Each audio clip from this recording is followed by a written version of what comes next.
3 years into our marriage, my wife looked me in the eye one night and said, "I like you, Joseph, but I'm not in love with you." Her friends told her that honesty was brave. I just nodded and replied, "Thanks for the clarification." From that moment, I stopped being her husband and started treating her like a roommate I merely liked. No more surprises, no more good morning texts, just silence. And when that silence grew louder than her words, the panic in her eyes told me everything I needed to know. I can still hear the exact tone of her voice, flat, calm, almost rehearsed. It was a Tuesday night, nothing special about it. We had eaten dinner, pasta and garlic bread, one of her favorites, and were lying in bed. She was scrolling her phone. I was half reading a book, half thinking about the early meeting I had the next morning. Nothing felt off. Nothing warned me. Then she put her phone down, turned toward me and said almost casually, "I like you, Joseph, but I'm not in love with you." At first I froze. My brain couldn't even process the words. 3 years of marriage, 6 years together in total, and that was what she had to tell me? I actually thought she was joking, the way you might test your partner's reaction by saying something ridiculous. But her eyes didn't waver. They were steady, cold, almost relieved. I asked her to repeat it.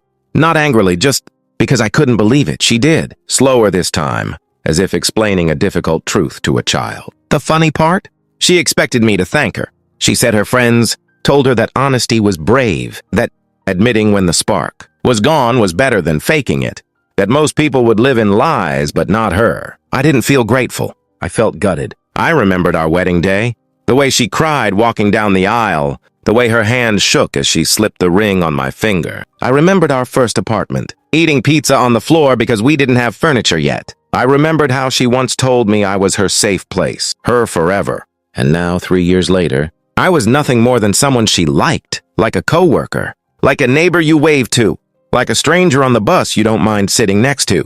I wanted to scream, to ask her what the hell had changed, to beg her to take it back. But instead all I said was, "Thanks for the clarification." That was it. No fight, no tears. Just a quiet acknowledgement that something inside me had just died. And in that moment, I made a decision. If she only liked me, then from now on, I'd treat her like someone I liked. Nothing more, nothing less. That was the night I stopped being her husband and became her roommate. I lay awake most of that night, staring at the ceiling, listening to her even breathing beside me. She slept peacefully, like someone who had just confessed a secret and felt lighter for it. But me? I felt like someone had reached into my chest and stolen something I could never get back. I thought about the past 3 years of marriage, how I had poured everything into making her feel loved. Morning coffees, surprise date nights, flowers for no reason. I remembered texting her every morning at work. "Good morning, beautiful. Hope today is kind to you." It had become second nature, part of the rhythm of my day. And now, knowing she wasn't in love with me, that rhythm was broken. The next morning, I tested myself. I woke up early as usual. Normally, I'd make her coffee exactly the way she liked it. 1 sugar, a splash of almond milk stirred just enough. I'd leave it on the nightstand so she'd wake up to the smell.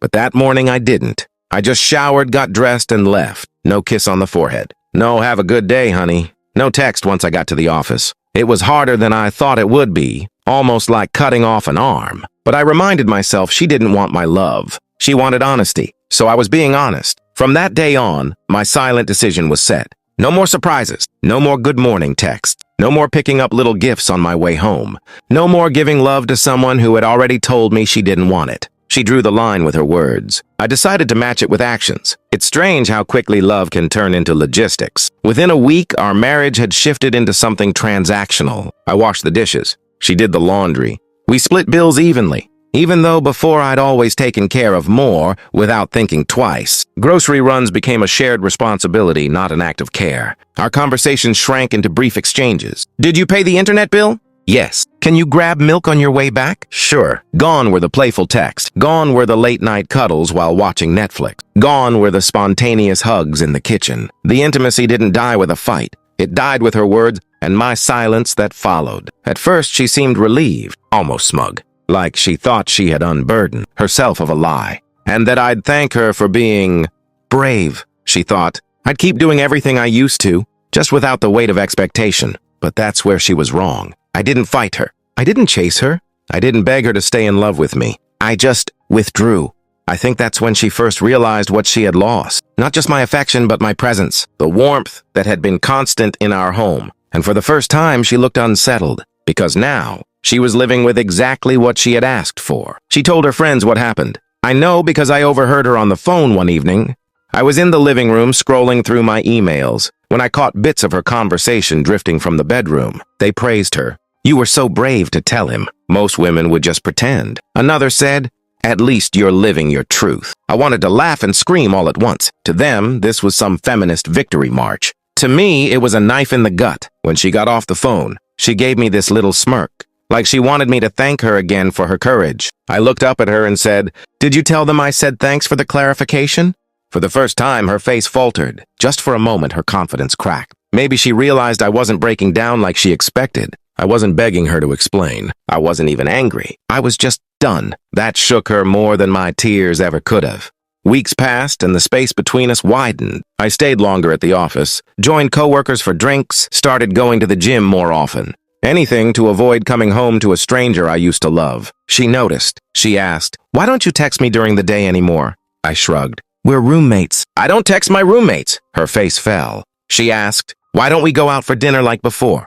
I said calmly, "Because that's what couples in love do." "And you said we're not that." Every answer was a mirror. Every word she had spoken came back to her, colder, sharper. And for the first time, I think she realized her honesty didn't just set her free. It chained her to silence. It didn't take long for her bravery to start collapsing. One evening, she came home from a night out with her friends. She dropped her purse on the counter a little too loudly and snapped, "Why are you being so cold?" I looked up from the book I was reading and said, "Cold. I thought I was just giving you what you asked for. A relationship without love." Her lips trembled. "That's not what I meant." "Oh, I think it's exactly what you meant," I replied. "You wanted honesty. Now you've got it." Her eyes filled with tears, but I didn't flinch.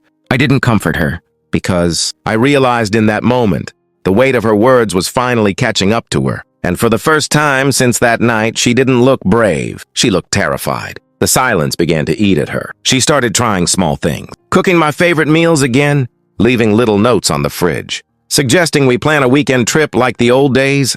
But the difference was obvious. These weren't acts of love. They were acts of desperation. She was trying to glue together a vase she had smashed with her own hands. I didn't reject her efforts outright. I ate the meals, read the notes, nodded politely when she talked about a trip. But the warmth was gone. My heart had built walls so high her gestures couldn't climb over anymore. And that's when I saw it. Panic. She had thought honesty would give her freedom. Instead, it gave her silence. And silence was louder than she could bear. Some nights I wondered if I was being too harsh. Maybe I was punishing her instead of healing. I replayed the moment in my head. Her steady voice, her calm face, the word like instead of love. I asked myself, was I being petty by withdrawing? Shouldn't I fight for the marriage? But then I remembered, she hadn't stuttered, hadn't looked unsure. She had delivered that sentence like it was a fact she'd known for months. She hadn't even cried. She just called it honesty. And if she could live her truth, why couldn't I live mine? My truth was simple. You don't get to tell someone you're not in love with them and then still expect the benefits of being loved. So no, I wasn't being cruel. I was being consistent. She asked for honesty, and I was giving it to her in the only way that mattered. Funny thing about friends, the same women who cheered her bravery began to notice the cracks. She stopped posting couple photos. She stopped smiling in group selfies. One day, I overheard her crying on the phone. He doesn't look at me the same anymore. It's like I don't exist. Her friend's tone was different this time, more cautious. Maybe you were too honest. Maybe you should have kept it to yourself. I almost laughed. So now honesty wasn't brave anymore? Now it was a mistake? She came out of the bedroom with red eyes. She tried to hug me, but it felt forced, awkward. I let her arms fall. Because the truth was, she had built this reality herself. And now even her friends couldn't save her from it. It happened one night when the silence grew unbearable. She burst into tears at the kitchen table.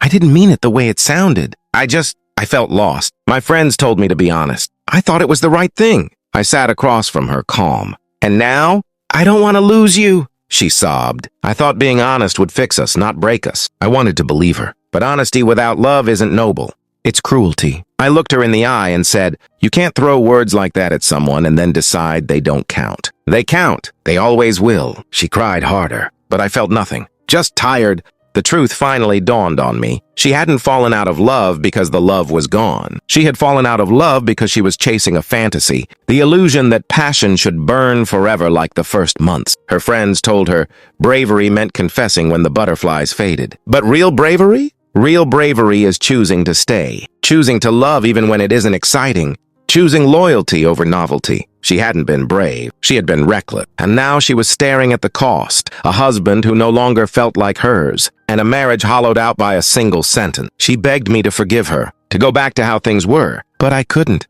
not fully. I told her, "You can't unring a bell. You can't unsay the words. You looked me in the eye and told me you weren't in love with me. That killed something inside me. And I don't know if it will ever come back." Her sobs filled the room, echoing off the walls of a house that used to be a home. She wanted me to fight for her, but she had surrendered the moment she chose her friends' voices over mine. We didn't divorce right away. Instead, we drifted into a strange limbo. Two people trapped in the same house, sharing bills, sharing chores, sharing space, but not a life. She tried harder than ever, planning dinners, asking about my day, even reaching for my hand at night. But every attempt felt hollow, because love isn't a performance. It can't be forced back into existence once it's been buried. And deep down, she knew it too. The more she tried, the more obvious it became. We weren't a couple anymore. We were strangers with a history. Months later, I finally said the words she had set in motion. "I think we should separate." Her face went pale. "So that's it?